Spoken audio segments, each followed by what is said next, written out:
And welcome to প্রতিযোগিতা।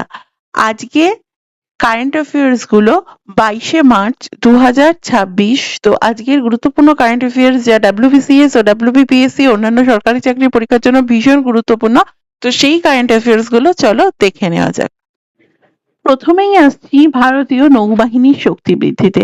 INS তারাগিরি আগামী 3রা April 2026-এ অন্তর্ভুক্ত হতে চলেছে। এটি প্রজেক্ট 17 এর অন্তর্ভুক্ত।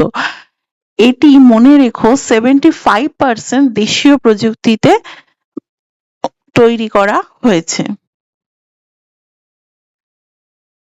এটা আমি সমস্ত ইনফরমেশন লিখে রেখেছি, সেটা তোমরা দেখে নিও। আর এটা একটা মনে রেখো, যেটা আমাদের ডাব্লিউবিসিএস এর জন্য বিশেষভাবে গুরুত্বপূর্ণ, আমাদের কলকাতায় যে গার্ডেন রিচ শিপ বিল্ডার্স আছে, তো এই প্রকল্পের অধীনে কিছু জাহাজ কিন্তু এখানে তৈরি হয়। এরপর এনভায়রনমেন্ট সেকশন। দিল্লিতে অনুষ্ঠিত হলো প্রকৃতি 2026 কনফারেন্স।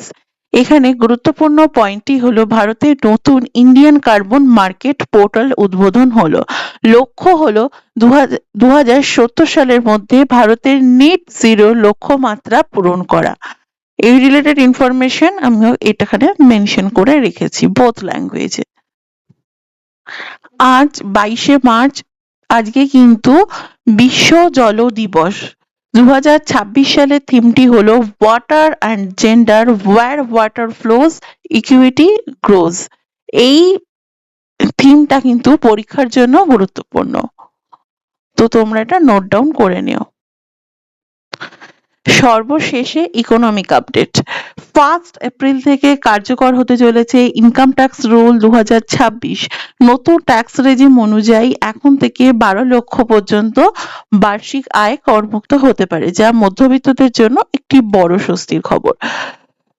তো আজকের কারেন্ট অ্যাফেয়ার্স ছিল এই পর্যন্তই। দেখা হচ্ছে পরের ভিডিওতে। পেজটা ফলো করতে কিন্তু ভুলো না। Thank you.